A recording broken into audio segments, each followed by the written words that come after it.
Now, these cruise missiles do not violate UN Security Council resolutions, yet they pose a great threat. But how much and to what extent? We're joined by Dr. Bruce Bennett this morning. Thank you so much for joining us. Oh, my pleasure. Thank you.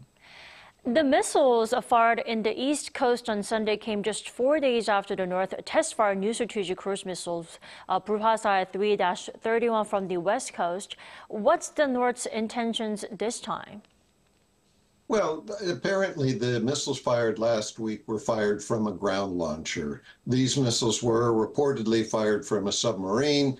So you fire from a ground launcher to test the missile initially. Then you want to make sure it will fly from the submarine. So this was a second level of test for them in their development process.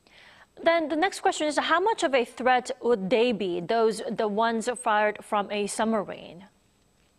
Well, the answer is 2 or 3 of them, depending upon what will fit on the submarine, would be a fairly serious threat in a surprise case. Much after that, probably before they can reload, that submarine would die in a war fighting situation. So yes, a few of those missiles would be a serious threat. But in the long term, beyond that, not a lot. Submarines just aren't going, North Korean submarines just aren't going to survive in a conflict. I see. The North claims the missiles were launched from a submarine. They were the Pruhasar 3-31. They are the same as the ones that they fired last week, just firing them from a submarine, right? As far as we know, that's the case. Now, you never know with North Korea because we don't have access to what's really being fired, but that's what they've claimed. Then why is North Korea firing cruise missiles lately? I mean, they've been launching lots of ballistic missiles. Is the North trying to develop all kinds of missiles? Is that what they're trying to do here? Well, certainly they're trying to develop all kinds of missiles. The answer to your question is we don't know for sure. The North isn't telling us.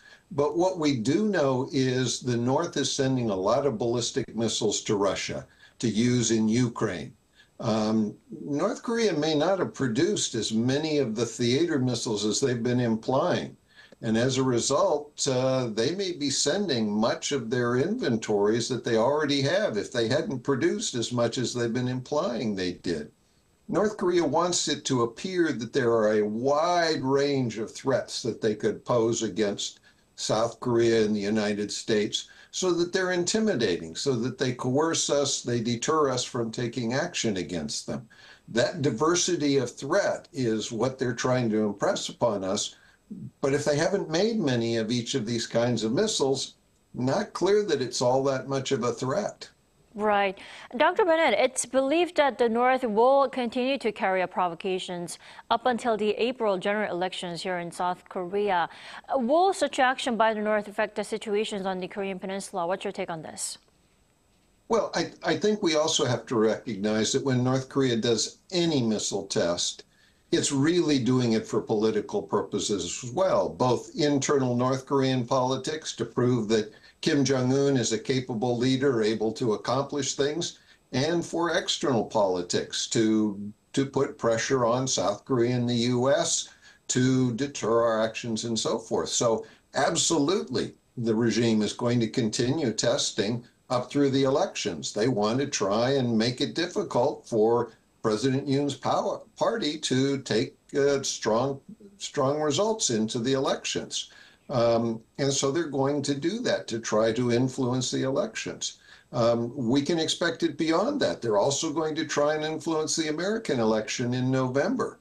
How much effect they're going to have in each case is unknown, but certainly that seems to be what they're trying to do.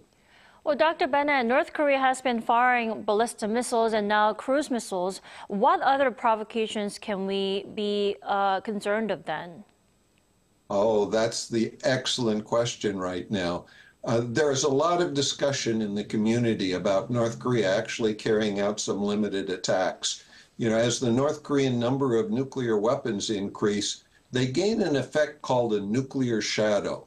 That is, when they carry out a conventional attack, it's U.S. and South Korea are sometimes reluctant to respond for fear that that will lead to escalation that could lead to a nuclear attack against us. So they're hoping that they can go and make even more extreme provocations, including conventional attacks. They could be special forces attacks, they could be attacks with missiles. A wide variety of things are possible. And I suspect that that's the direction Kim is headed. One of the patterns for North Korea is they escalate their provocations over time. They kind of are conditioning us to get used to more and more severe provocations. Right. It's almost like we're getting used to those missile launches. All right, Dr. Bennett, thank you so much for your insights. As always, we appreciate it. Oh, you're certainly welcome. Thank you.